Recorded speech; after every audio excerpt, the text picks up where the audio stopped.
Hi, welcome to Lalas World. Today we're going to talk about how to reset your Spotify password. Be sure to click the subscribe button and tap the notification bell so you'll know when more videos come out.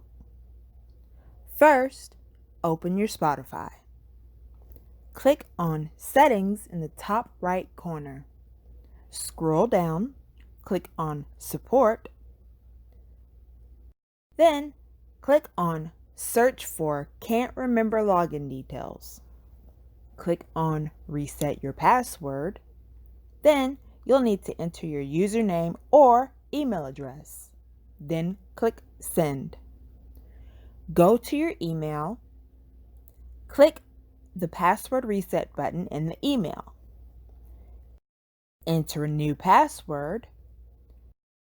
Check the captcha box and click Send.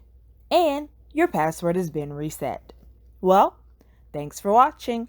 If you have any questions or comments, be sure to leave them down below. Also, be sure to like, share, subscribe, and check out the other videos on this channel.